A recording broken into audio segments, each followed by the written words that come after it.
Good morning बच्चों, मैं Sonal Karnal. Class 7th की साइंस का जो टॉपिक हम पढ़ रहे थे एसिड बेसिस एंड साल्ट्स, इसमें हमने पढ़ा था बुक पेज नंबर पे 61 पे general physical properties of acids.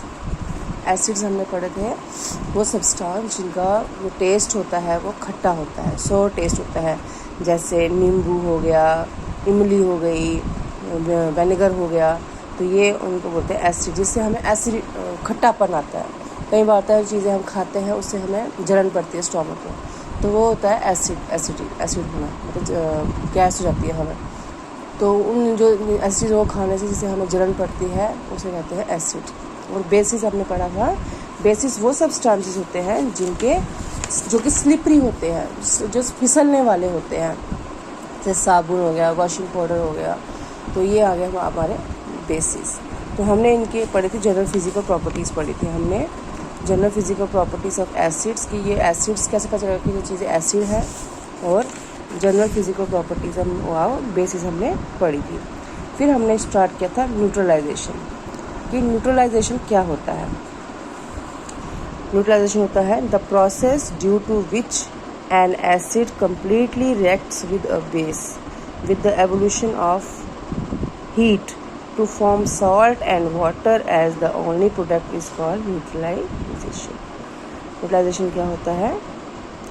ऐसी प्रोसेस जिसमें जो एसिड है वो कम्प्लीटली बेस के साथ, बेस मीन्स किसी स्लिपरी चीज़ जैसे साबुन वगैरह है, जो एसिड है वो बेस के साथ कम्प्लीटली जो रिएक्ट करता है जब उसको हीट करते हैं, और उसमें से क्या निकलता है? सॉल्ट और वाटर जो है पीछे रह जाता है, उसे हम कहेंगे न्यूट्रलाइजेशन।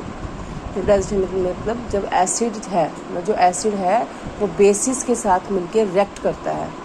ठीक है, जो एसिड सब्सटेंस है वो बेसिक सब्सटेंस के साथ मिलकर रिएक्ट जब करता है, जब उसको हीट करते हैं, वो पीछे जब वो हीट मतलब बेसिक और बेसिस सब्सटेंस और साल्ट सब्सटेंस को एक साथ करके जब उनको हीट किया जाता है तो पीछे क्या रह जाता है? साल्ट और वाटर जब रह जाता है उसे कहते हैं न्यूट्रलाइजेशन।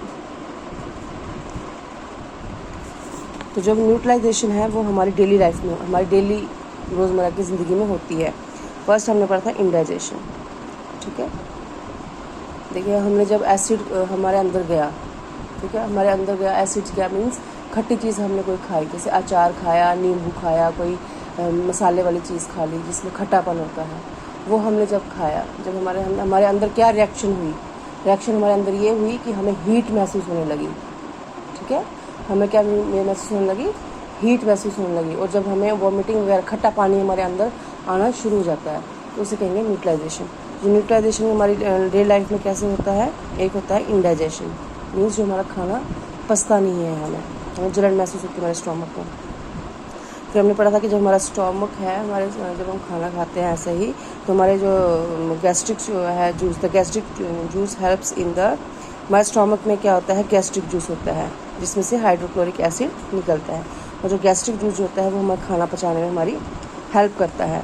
और जब हम कोई स्पाइसी फूड खा लेते हैं, मीन्स कोई मसाले वाला खाना खा लेते हैं, तो हम परेशान हो जाते हैं, क्योंकि हमारे स्टोमक में क्या होता है? लार्ज अमाउंट ऑफ, हमारे स्टोमक से बहुत सारा हाइड्रोक्लोरिक एसिड निकलता है, और जो हमारे स्टोमक में एसिडिटी पैदा कर देता है। वन हैज़ ए बर्निंग, और हमें लगता है कि ऐसे हमारा स्टोमक जो है वो जल रहा है, और हमारे मुंह का जो टेस्ट होता है वो खट्टा हो जाता है। This condition is commonly called acidity of stomach और इंडाइजेशन। उसे कहते हैं हमारा जो स्टोमक है उसमें एसिडिटी हो गई है, जहाँ इंडाइजेशन हो गया है, हमें खाना पच नहीं रहा।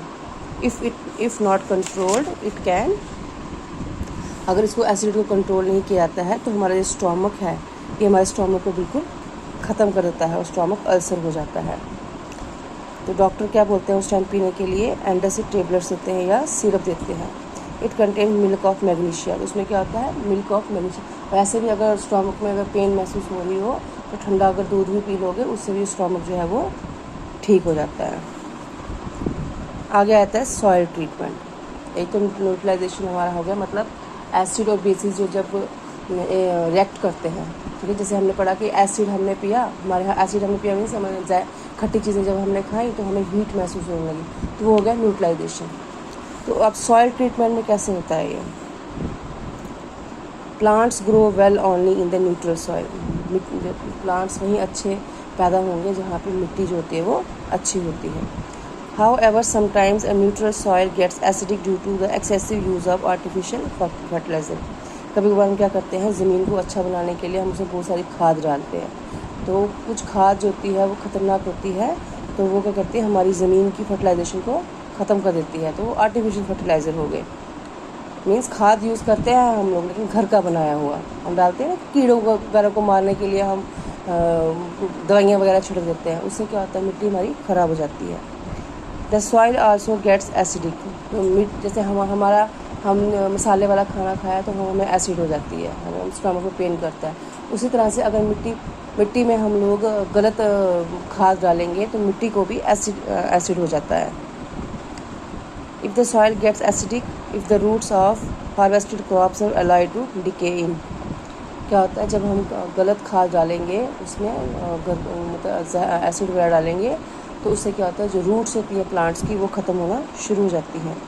This in turn reduces of fertility of soil. और जो मिट्टी की जो फर्टिलिटी होती है वो ख़त्म हो जाती है, धीरे धीरे कम होना शुरू हो जाती है। In order to convert acidic soil into neutral soil, farmers spray it with calcium oxide और calcium hydroxide. These chemicals neutralise soil acids and hence soil becomes neutral. तो अब मिट्टी की फर्टिलाइजेशन को बनाने के लिए, मिट्टी को अच्छा बनाने के लिए जो फार्मर्स होते हैं, किसान होते हैं, वो क्या करते हैं मिट्टी में क्या डालते हैं, स्प्रे करते हैं कैल्शियम ऑक्साइड, क्विक लाइम और कैल्शियम हाइड्रोक्साइड। ये इन दो चीज़ों को मिट्टी में मिट्टी में ये चीज़ें या फिर ज़मीन में ये चीज़ें हैं वो डाल देते हैं, छिड़काव करते हैं ना फिर वो दवाइयों का। These chemicals neutralise soil. जो ये केमिकल्स हैं वो मिट्टी को फिर साफ़ करते हैं, मतलब एसिड से बचाते हैं। जो खाद जो होती है जो कि ज़मीन को ख़राब कर रही होती है उससे बचा देती है, और जो मिट्टी है वो बिल्कुल साफ़ हो जाती है। Some soils are naturally basic in nature. कुछ मिट्टी है वो चिकनी मिट्टी होती है, फिसलने वाली मिट्टी होती है। In order to make these soils neutral, a large amount of organic manure is added. और मिट्टी की चिकनाहट को देखिए, हम पानी डालते हैं तो मिट्टी क्या होती है वो अलग अलग हो जाती है, ठीक है। जब मिट्टी अलग, उसको एक साथ करने के लिए, मिट्टी को एक जगह इकट्ठा करने के लिए उसमें क्या डाला जाता है, बहुत सारा ऑर्गेनिक डाला जाता है। The acids present in the organic manure neutralise the basic chemicals in the soil and make it neutral. तो जो खाद हम डालते हैं उससे क्या होता है, जो एसिड होता है जो ऑर्गेनिक मैन्योर में, वो बेसिक केमिकल्स को न्यूट्रलाइज मीन साफ़ कर देता है, उसको अलग कर देता है और मिट्टी को बिल्कुल न्यूट्रल बना देता है, बिल्कुल साफ़ सुथरा बना देता है। नाउ सी आ गया फैक्ट्री वेस्टेज। हम ये क्या पढ़ रहे हैं, हमें पढ़ रहे हैं अपना न्यूट्रलाइजेशन पढ़ रहे हैं, किस तरह से चीज़ों को मतलब न्यूट्रलाइज किया जाता है, अलग अलग किया जाता है, एसिड और बेसिस को अलग अलग किया जाता है।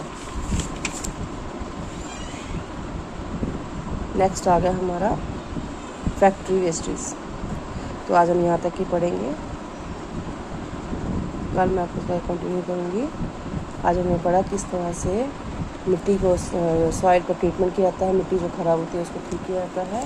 और हमने पढ़ा आज इंडाइजेशन। तो कल मैं आपको इसका कंटिन्यू करूँगी।